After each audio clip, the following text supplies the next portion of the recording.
It's looking like there isn't Republican or Democrat anymore. It's people who protect the country and people who protect criminals. You guys gotta check this video out. My source tonight has spent decades working on immigration enforcement, serving as a top ICE official under President Obama, and now serving as President Trump's border czar. Tom Homan, welcome back to the show. It's great to have you. We heard from President Trump today, essentially telling reporters, talk to the lawyers when he was asked about Judge Boasberg's ruling that probable cause exists to hold officials in criminal contempt, potentially for violating his orders. Do you think that any of your colleagues have violated orders here? One second, guys. I just want to let you guys know this guy Kilmar Garcia, and which is weird because his name is Kilmar, but they're only calling him by his last name because they don't want that publicity around his name. But he's here illegally. They picked him up near MS-13 gang members, and the dude's a freaking criminal, and he beats women. Come on, man. Let's keep going. No, I don't. I think we follow the judge's order. I think we'll let that litigate in court. No, DOJ is fighting that in court, but I don't think we did anything wrong. And so you're not worried about any of the conversations when it came to Judge Boasberg saying turn the deportation flights around, and yet they continued to make their way to El Salvador? Well, I think the information shows those planes were already in the air in international water, as far as I know. So I don't think we did anything wrong. According to his written order, I think we did everything by the numbers. And Siri, you're not ultimately worried here that anyone will be held in contempt or anything like that as they continue this fact-finding investigation overall on this effort? No, I'm not concerned about it. I mean, fact find all they want. I think the evidence is clear. I think DOJ's made a strong case, and we'll let it play out in court. I mean, as I sit here today talking to you, I don't think anybody in the administration did anything wrong. I don't think we've actually violated a court order. So we have two judges here. That's Judge Boasberg's ruling that we found yesterday that the president was asked about. The other judge here, the federal judge in Maryland, Judge Zinnes, has been criticizing the government this week for what she says is doing, quote, nothing to return Kilmar Abrego Garcia to the United States. Are you personally aware of any steps that have been taken to facilitate his return to the United States? Look, I think he's a citizen of El Salvador. He's in El Salvador. He's home. He's an illegal alien with a final order of removal. Yep. He's a MS-13 member, which is now classified as a terrorist. So we removed an illegal alien, MS-13 member, who has a final order of removal issued by an immigration judge to his homeland. So should I read that as to say nothing has been done to bring him back to the United States? That's what it sounds like.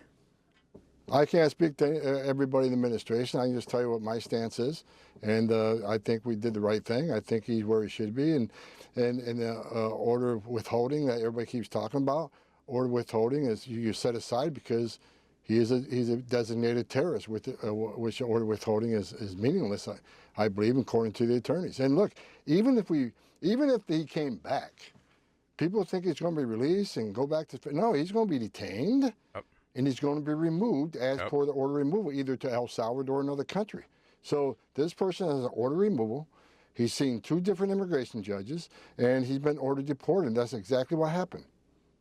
So let me get this straight. You sneak into the country illegally. You were hanging around MS-13 gang members, violent gang members, and then you expect ICE to show up and show sympathy towards you. Like, come on, man. Has America gone soft that they're defending this man? Uh, there's people on your homeland, black, white, Hispanic, whatever race you want to call them, that are true Americans, right? True patriots that are locked up right now wrongfully. I don't see the senator flying to meet these people. They're down there locked up in Florida. I don't see him going down there. Let's look over your case. Let's see if we can get you out of here so you can go back to your family that lives in America, that pays taxes in America. But instead, this criminal, right? You guys want to fly all the way to El Salvador, do a one-on-one interview, take him from the jail, go out to eat with this criminal. I mean, come on, man. Like, what are we really doing? Has America really gone soft? Let me know what you guys are thinking in the comments, please. Because at some point, hey, common sense. Common sense has to be shown because you can't sit there and treat your own people this bad and then expect people to rally up behind you and vote for you because they're all saying the same thing, man. Let's keep going. I'm glad you brought that up because that withholding removal order essentially said the one place he can't go is El Salvador, where he's from. He claimed that he was concerned he could be persecuted if he was returned. Why not simply have him return to the U.S., detain him, and then deport him to a third country? Wouldn't that be in accordance with the law? I think That question right there just lets me know, man, these people are doing whatever they can to just mess up Trump's plans. It's not that they care about Kilmar. They're just like, at least bring him back and then deport him somewhere else. Just because Trump said we're gonna send them to El Salvador. Just because Trump said I'm gonna pay El Salvador $6 million to keep these illegals and these violent criminals. They're like, oh, that's not a good enough plan. Send them to Afghanistan. Send them somewhere else, some other third world country. Come on, man. That doesn't even make sense. we're in accordance with That the law. I doesn't. mean, I'm not an attorney. I'm not DOJ fighting this case, but my opinion, and the years I spent doing this job, he is now designated a terrorist. The withholding orders is set aside. And we got to remember the withholding order was issued years ago. Things have changed. El Salvador is one of the safest countries in the region because of the steps President Bukele take. You know, the gangs are no longer operating on the streets of Venezuela, in El Salvador. That's why he built that prison. So I don't think the gang danger that they once thought was there is even there anymore. So the situation has changed. It's much like temporary protection status, the TPS. That's only temporary. When the conditions in the country have changed, TPS can be ended and they can be removed to the country. But why not make that argument in court? If you think that you can make the argument that he is fine to go back to El Salvador, why not just make that argument and try to terminate that order that said that the one place he couldn't go to was the one place that he was sent to? Look, again, I'm not litigating this case at DOJ. I think DOJ is continuing to litigate the case, but I think we're in a good stance. I think we're in a good place. Again, I'm not an attorney. I can just speak to my experience as a guy who enforces immigration law, but I think that DOJ has a strong case, and I think we're standing by what we did was the correct thing to do. Has the Attorney General Pam Bondi, to your knowledge, attempted to revise that withholding removal order? I have not spoken to Pam Bondi about this. You mentioned the Justice Department.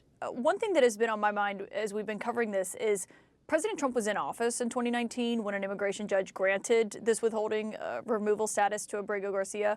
It was the Trump Justice Department then that decided not to appeal it or fight it. Do you believe that they should have here?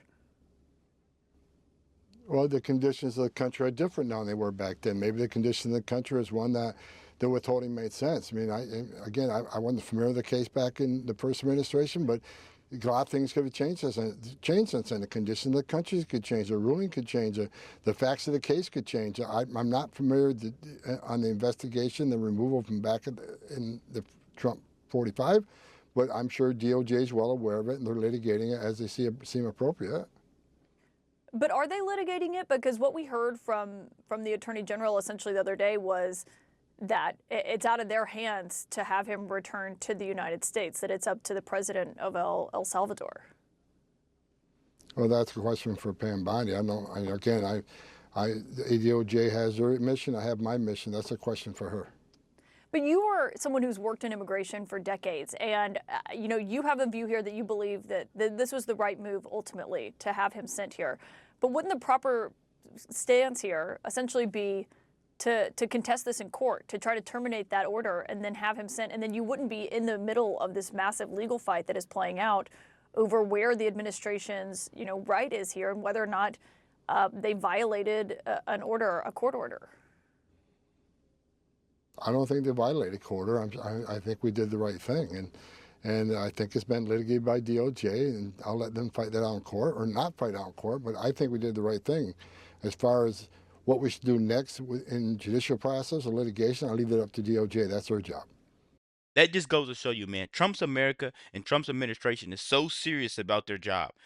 They don't really apologize for what they're doing. They just enforce the law even harder. So now the next person that gets caught, it's going to look very, very bad for you. I want to know what you guys are thinking. Be sure to like, comment, subscribe if you're new. And as always, let me know at the act too. We're out.